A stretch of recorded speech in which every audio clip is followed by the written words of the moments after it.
Got 20 seconds. Come on, Amanda, go. Keep moving. Good. Get those knees up. Explode. Good. Explode. Let's go. Up.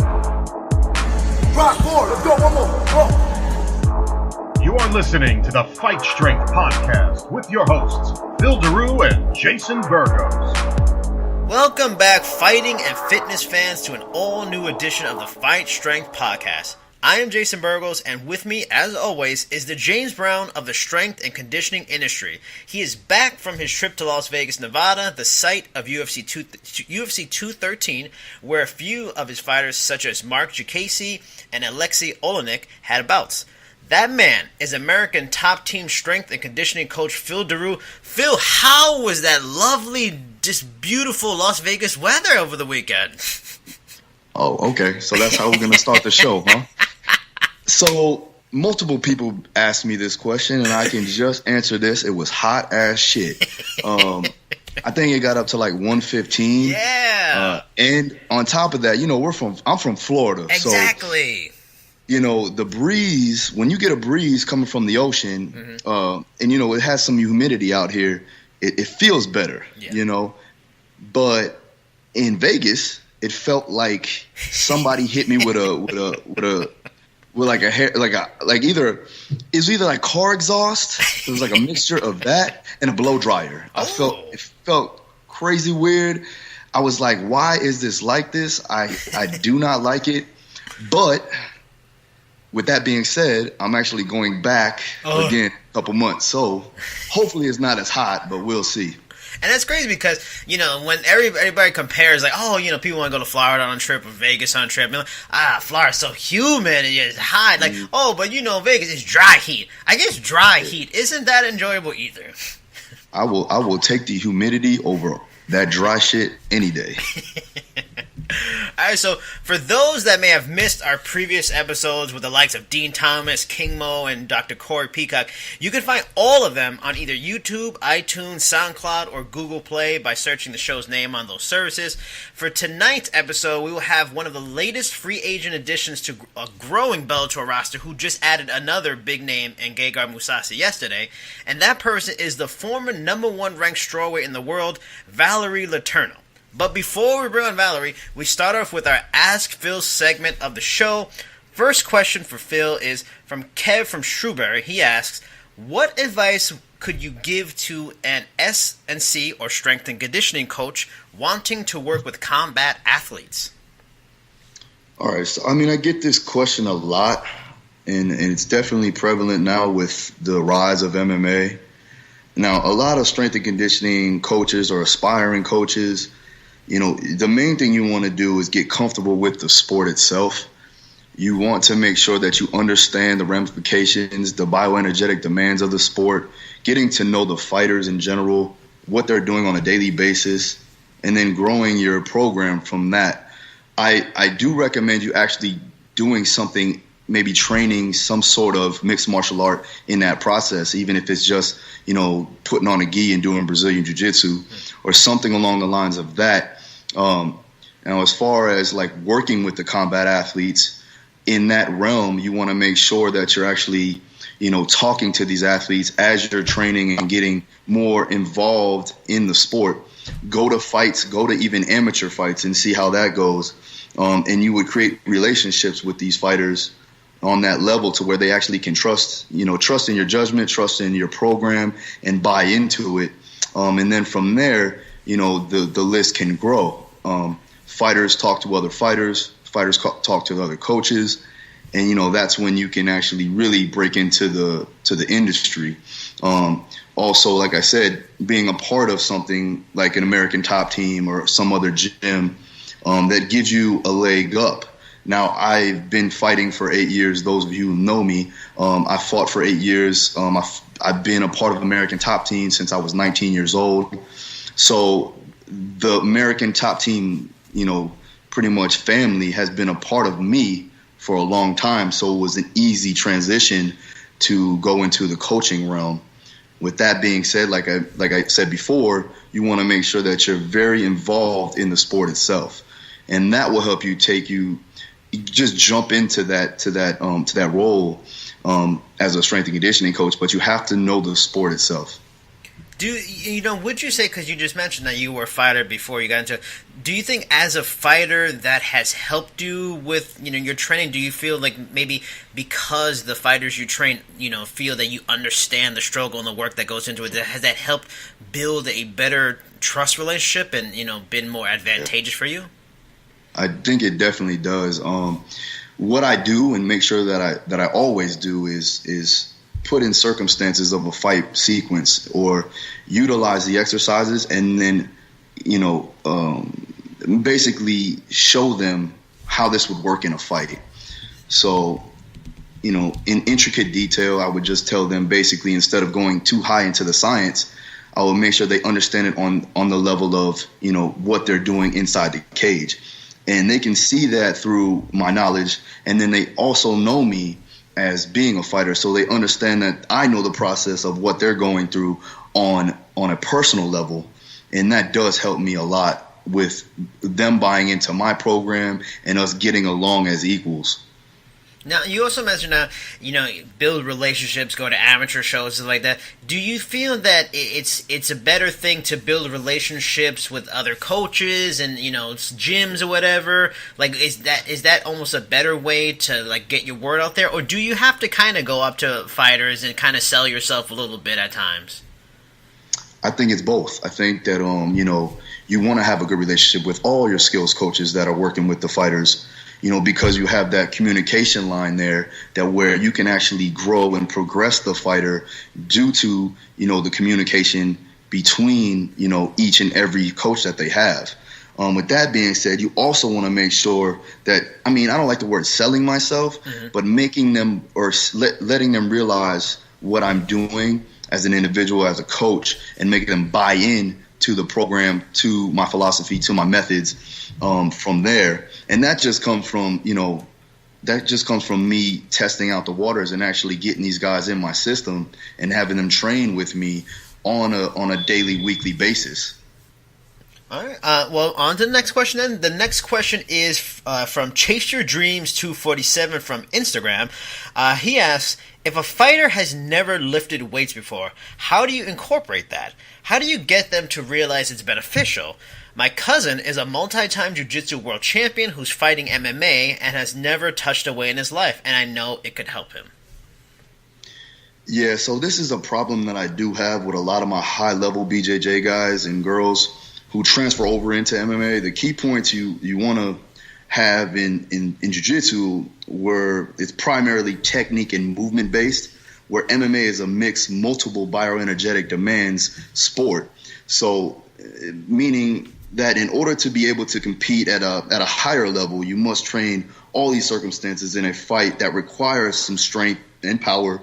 And remember, the guy with technique and strength will always beat a guy with just technique alone. Now, as far as lifting goes, it's a precursor, to strength. So basically, what we're trying to accomplish here is to get them stronger that will help them physically and mentally. A lot of my guys just love doing strength training just because it makes them feel confident and good. And another reason for lifting is the initiation of joint integrity and calcium uptake, because it's a high impact sport. People are getting hit and bruised up on a daily basis. So let's face it, if you're going to be in a contact sport, you must develop that high level of armor to protect your body. So what do you think? You have the experience. You've dealt with a lot of, people that come from a base of jiu-jitsu. And you see, the fans will see it. They see people like, Nick the Diaz brothers or Damian Maia. They don't look like they lift a lot of weights. What do you... Yeah.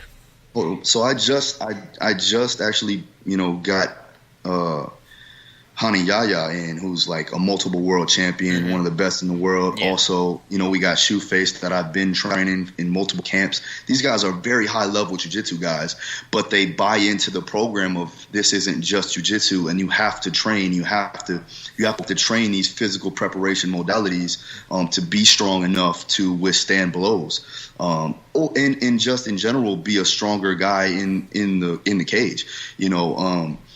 like I said, if you're strong and you have technique, you're pretty much unbeatable. So why do you think the people that, like they're open to it and they clearly see progressive, why do you think there's certain people, what's the thinking of a jiu-jitsu guy that he doesn't see value? Why do you think they don't see value in weightlifting? It's a lot of misconception, misunderstanding of what we do as a strength and conditioning coach. I think that, some guys actually think that we're just doing bodybuilding workouts and getting stiff and not being able to move, and that's an old school mentality that needs to be put away and put to rest. But I think a lot of guys and girls are starting to buy into the program of, we have to have some physical demanding properties, and if we don't, then we're just going to be, getting hurt on a constant basis and getting overpowered, and that's not conducive to the sport. All right. Well, our next question is from me, so it's going to be the best question that's ever happened in the Ask Phil segment. So the question I have for you is: now you were at UFC 213, and you were in the area for the night before for the tough finale. You had Mark Jacasey, Alexei Olenek. Was there any other fighters you had that were fighting last weekend? Or just those two? No, I mean, the Amanda thing was unfortunate, but other than that, it was just Mark and Alexei. Now, because you train so many fighters, you're at this world-class gym, how did you train them leading into their fights? Did you have to do anything different with either man? Not giving away any, maybe inner details that competitors don't, shouldn't know. But, is there any differences in the way you train both of them? Are there ways, I see a lot of the videos you put up where you do group training. Tell the listeners a little bit about your group training, that it works, it's beneficial for everybody at once, and the differences between them that you have them, in preparation. Sure. So it's a good question, by the way. Oh, I knew it. I told you. I knew it. I didn't want to brag, but I had to brag. No, but it really depends on the person. It really depends on the fighter, the level or the level of athleticism that the fighter may have. But basically what I want to do is I want to make sure that they're getting general fitness in before their training camp. So that would be something of just, your standard strength program, just to build their body up and get them ready for camp. Now, with that being said, once we get into camp, I like to work on things that need to be worked on from a physical preparation standpoint, and that could be different for everybody. Usually we schedule out the fighters pretty well. So, most of the guys that need work on one aspect, we put them in a certain hour, and then the other guys that need to work on another aspect, we put them on, together in another hour. So it really just depends on the person and where they're trying to go and what is, going to work for them from a specificity standpoint. Now, could you give the listeners, again, without giving away too much secrets, maybe one each, a specific thing you worked on with Mark and a specific thing you worked on with Alexei to prepare them for maybe those fights, or just preparing them in general? So we have to look at the strong points and the weak points of what these two fighters hold. Mark is a very elusive, fast, more, wiry, agility type guy.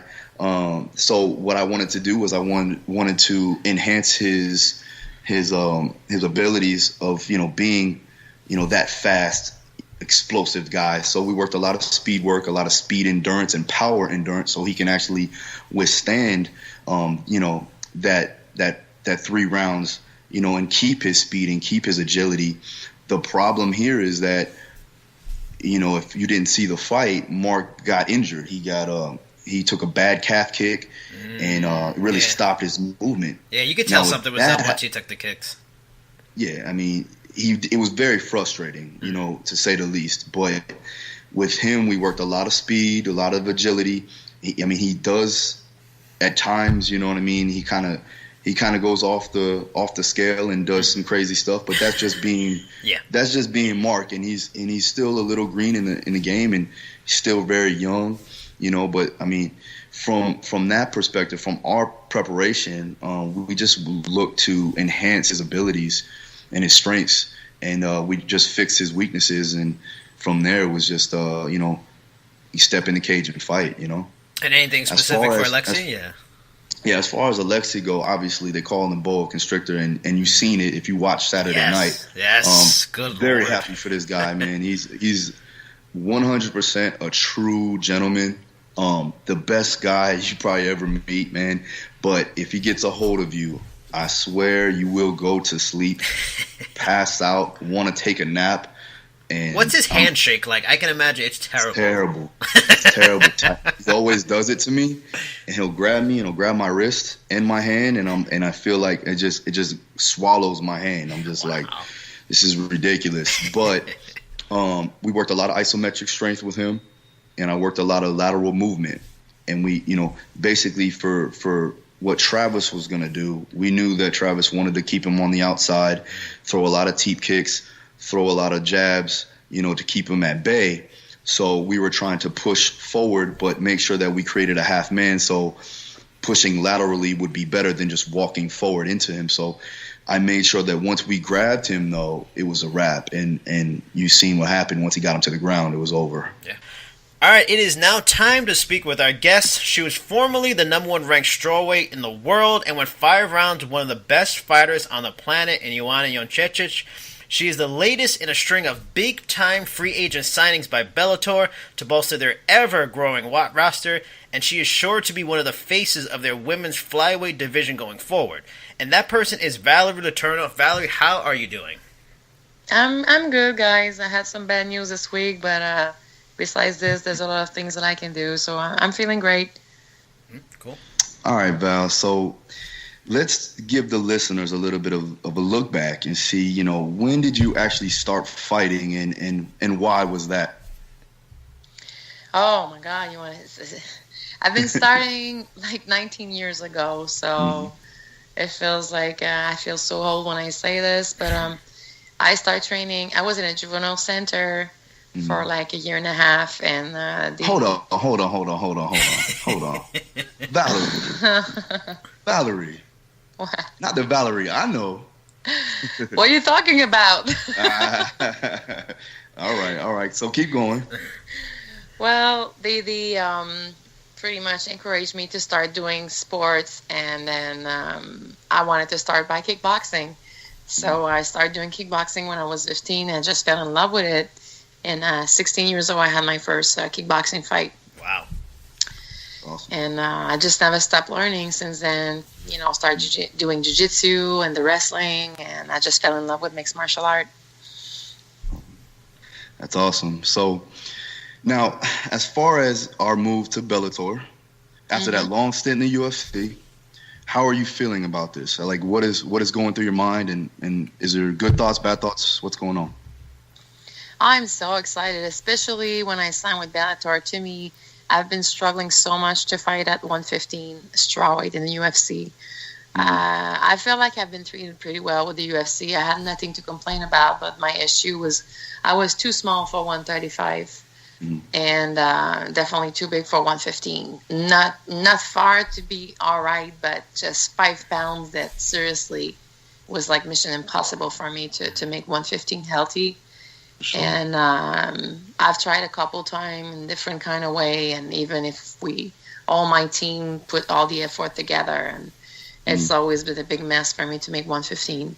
So it's been a blessing for me that Bellator offered me this contract to fight on 125, and I was really looking forward to it. It's just this training camp has been so much easier for me. I could focus on really performing and just improving every day instead of struggling to just trying to lose weight.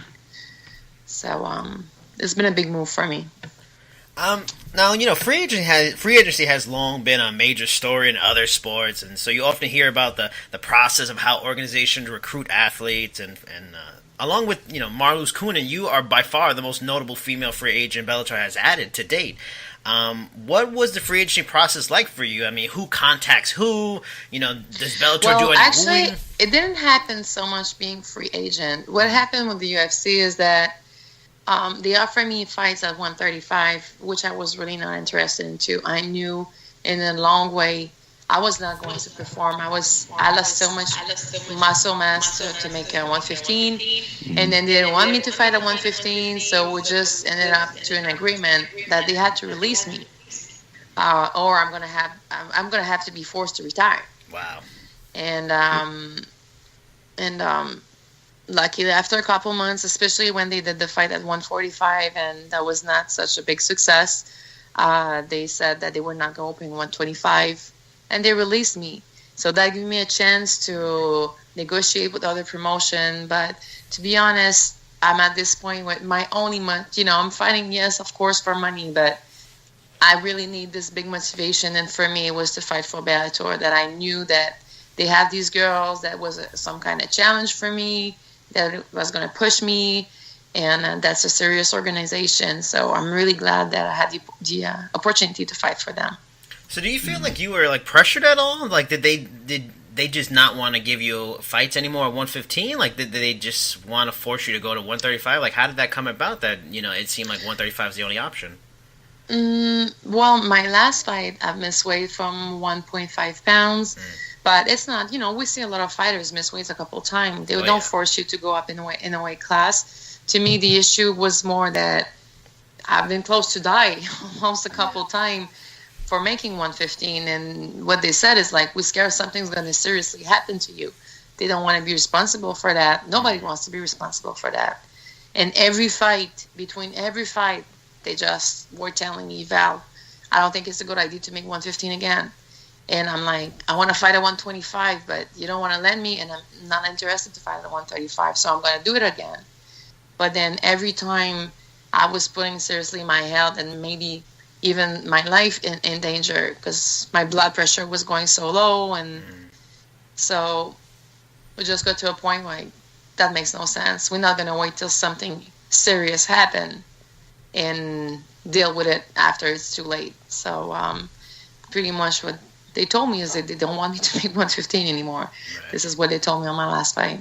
So then, like the obvious next question, then the next question I was going to have is, so how frustrating is it then that not too long after you sign Bellator, you hear the rumors and then it officially comes out that Bellator is going to, UFC is going to start a 125 division. Do you feel like, I'm sure they know these kind of things in advance. Like, do you feel like you were kind of, left in the dark? I'll be seriously honest with you. I really have still a good relationship with the UFC. And I was in with all the team in Buffalo 2 or 3 weeks before that. And I don't feel like it was something that it was planned. I just think that with my move and seeing that a lot of women were going to make this move, knowing that they can have a good opportunity with Bellator at 125, being paid with Bellator at 125, and 145 was a flop. Right. They did a big mistake to start 145. So I cannot be mad at the UFC to finally make the move that they should have been doing before. This is just the smartest move they did, so I'm not going to be mad at them for doing this. I'm glad for all these ladies that can finally fight in their natural weight class.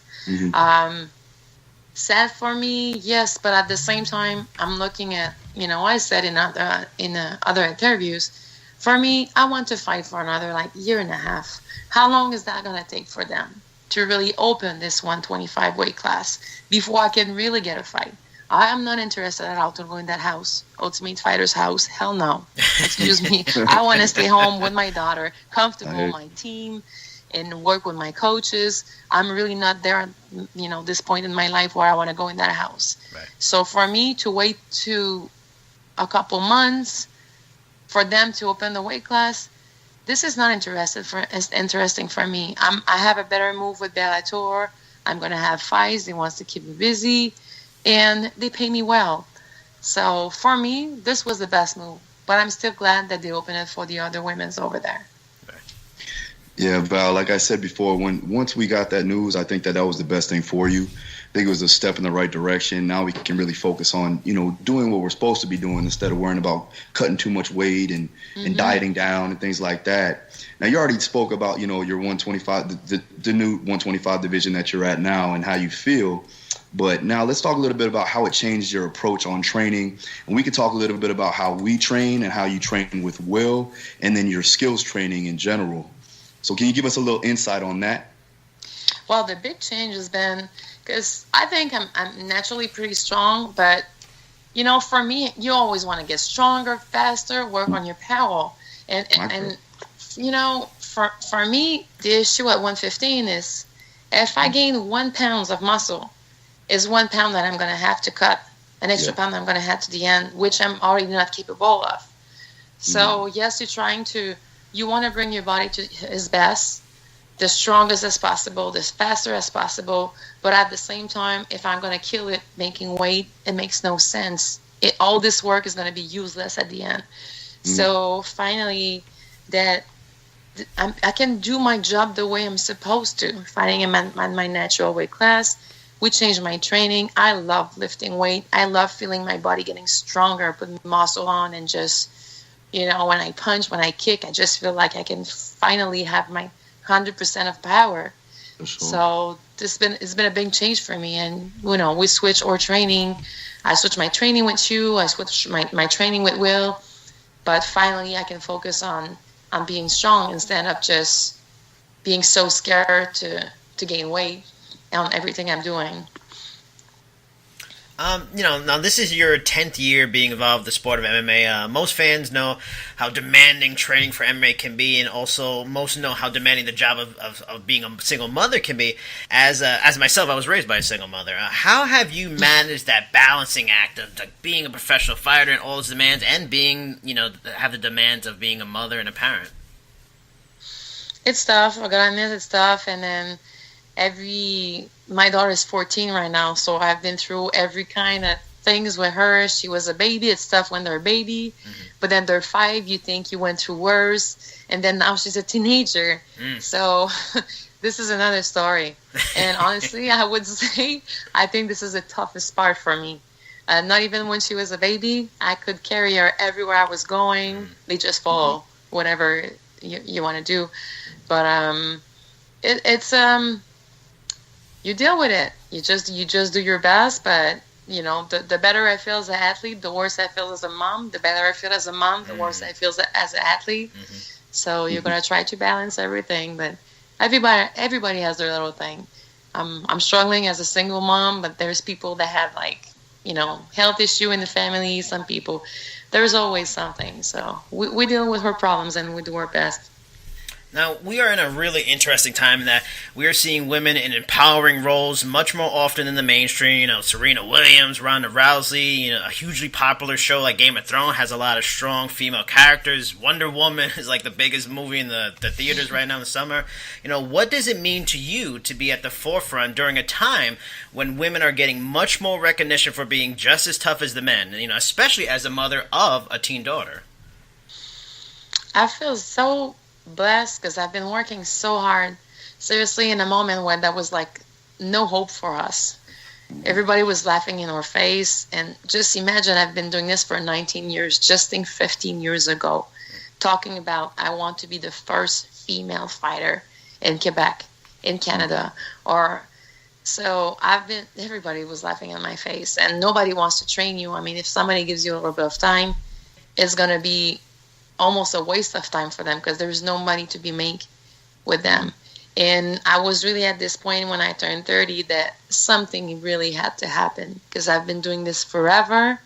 And, even I had my little business a long time ago in Canada, and I closed this all for me to focus on my professional career. And nothing's happening. Nothing's moving. And finally, we got the UFC opening this women's division. It was like seriously a dream come true. So much hope for us, and it's been for us an opening for women mixed martial art. But I think even open the doors for women in every sport in general for us to be recognized as we can do our job just as good as men does in any kind of sport. So I just feel so lucky that even I always hope I would be younger so I can take advantage of this and enjoy it for another couple years. But I'm so lucky that I still had the chance to taste it.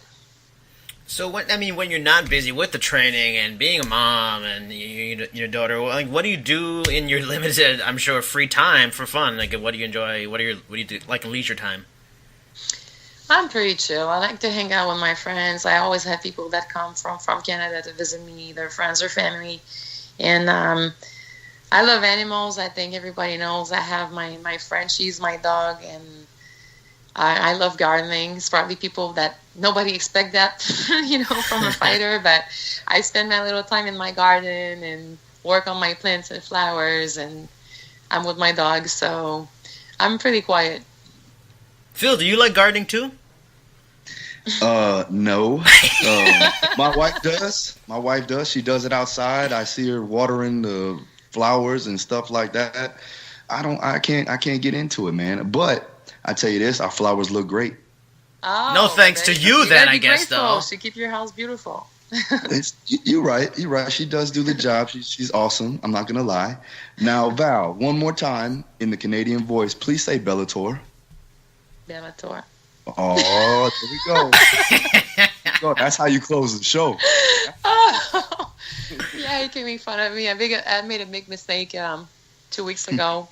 So yeah, Bellator. So, Valerie, is there any, term of social media, the Twitter, the Instagram, the Snapchat, the Facebook, anything, maybe a website that you have to anything you want to promote and plug, for the people that are listening that maybe aren't following you yet, and after this interview and realize how cool a person you are, want to follow you now? Well, my most busy social media is probably Instagram, which is Valerie Letourneau. My Twitter is Val Trouble MMA, and you can easily find my page on Facebook, Valerie Trouble Letourneau, and invite all my fans and to follow myself and my sponsors. And I definitely, look, guys, I want to talk about, because it's not a secret, I had to pull off my upcoming fight. Mm-hmm. And it's been, Phil, I'm in pretty good shape right now. And I really don't feel like stepping or quit in any kind of way. I had some crazy injury that happened in my very last sparring. Mm. And I'm not even physically hurt. It doesn't even hurt. It's just like I'm taking a risk right now to have permanent damage. That's not entirely true though, Val, because it hurts. You know what I'm saying? That's not like some. I mean, physically in pain. So, people would I'm definitely gonna keep training. You know how I am, Phil. I've been training with broken hand and shoulder surgery. Like nothing is gonna stop me from training. There's always something you can do. What's going on right now is I cannot get punched. I cannot get choked. And I cannot blow my nose, but there's so much that I can do. And, we have a plan for the next couple of weeks. And trust me, I'm in good shape right now. And I'm going to keep this going to make sure that as soon as I'm cleared by the doctor, I can fight. And I'm going to be ready to go. I am really looking forward to fight for Bellator. I just can't wait. It's really hard for me right now just to hold on because my body feels ready, but there's things that you can't control, and I really need to listen to the doctor. I am not gonna live for the rest of my life with these kind of damage. So I just gotta say it sucks. I really had to pull that last minute. It's the first time in my career in 18 years of fighting that I had to pull out a fight in such a short time. So I want to apologize to my opponent, and I'm glad they found her another opponent. I hope they can put on a great show, and hopefully she doesn't get injured, and I can maybe fight her in a month or two.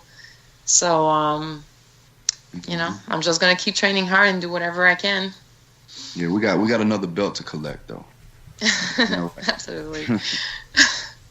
Phil, your Twitter is Phil the Gardener Daru at Twitter, right? Oh, you better relax there, buddy. Phil, what? All right. Anyways, if you want to get a hold of me, my Snapchat, DaruStrong1, my Instagram, DaruStrong, and my Twitter is DaruStrong, not the Gardener.